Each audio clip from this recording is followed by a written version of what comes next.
Hello, Cancer, Sun, Moon, Rising, and Venus signs. Kamusta kayo?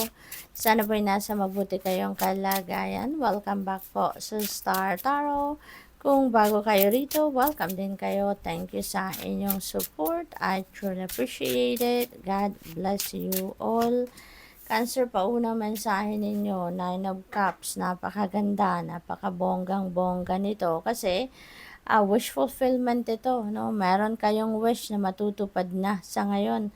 Meron kayong wish or wishes na ibibigay na ng Divine Universe because it's about time na para ma-experience nyo na to. It's about time na para makuha nyo na ang kung ano man ito na minimithi ninyo, Cancer, no? You deserve it.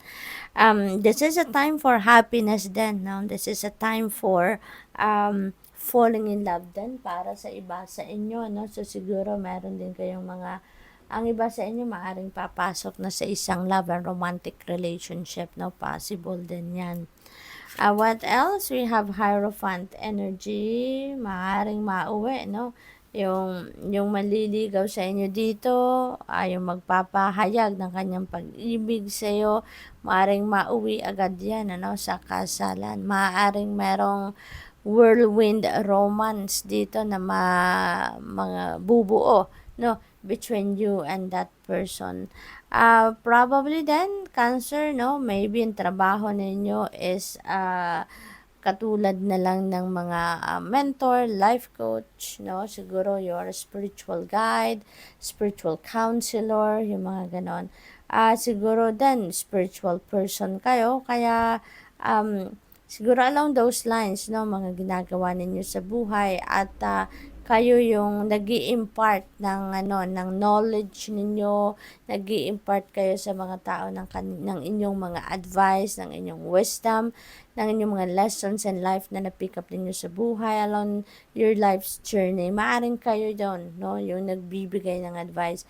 Maaring kayo din nilalapitan ng mga tao, no, to ask for input or opinion or advice. We have Magician. Ayan. So, napakaganda nito because you are going to take action na, no, sa ngayon. About doon sa mga minimiti ninyo sa buhay, yung mga dreams ninyo, maaari kasi na marami kayong plano, pero in the past, hindi kayo nagte-take action. Hindi ninyo binibigyan ito ng oras, no? Na mga ano ninyo, mga ideas ninyo or mga plano ninyo kasi maybe nagpo-procrastinate kayo. Maybe nagda-doubt kayo sa inyong sarili, sa inyong plano, yung mga ganon, ano. Kaya ngayon, parang mababago na yan kasi magkakaroon na kayo ng opportunities, no, na magsusupport sa inyo kung paano ninyo ito ma-carry out na mga plano ninyo. Kaya ngayon, maaaring makikita nyo na yan. You will be able to recognize that, opportunities na nasa paligid ninyo. Kaya yan ay magte-take action na kayo, tatayo na kayo, at gagawin nyo na yan, ano? So, congrats to that. Kasi, desidido na kayo dito na makamit ninyo kung ano man yung pangarap ninyo. We have Nine of Pentacles. Napakaganda naman ito pagdating sa inyong kaperahang aspeto. This is financial gain. Merong perang paparating, karagdagang kayamanan, return of investment ito, you know. So, maaaring ito na yung pinakahihintay din ninyo, no? Matagal na kayong naghihintay na makuha ang perang ito. Galing siguro yan sa inyong trabaho. At ngayon, finally, nandito na. 'Di ba? So, ngayon, may experience ninyo dito yung prosperity and abundance sa buhay.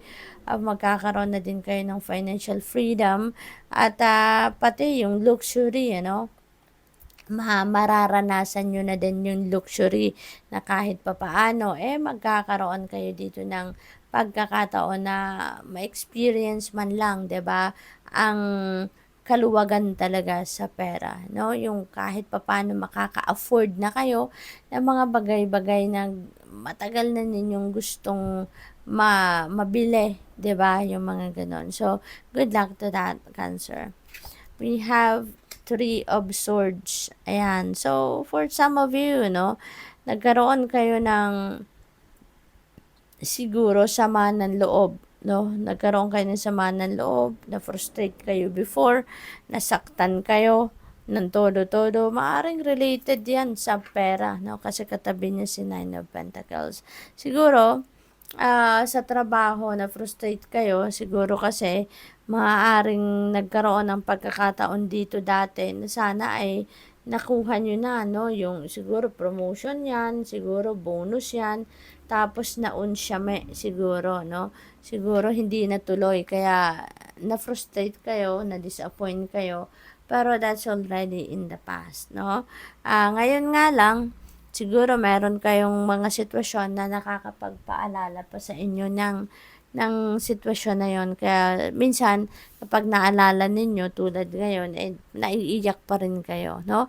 Pero nandito na to, no? Nandito na to yung mga gandang energy na to. So, ibig sabihin nakabangon na kayo from that. Kaya lang minsan nare-remind pa rin kayo ng kung ano man ang sama ng loob na idunulot ng mga sitwasyon na to in the past. So, tignan natin kung ano pa ang ganap ni Cancer. Hala? So, nalaglag na. Tignan natin ang mga mensahe ninyo. We have angel number 0440.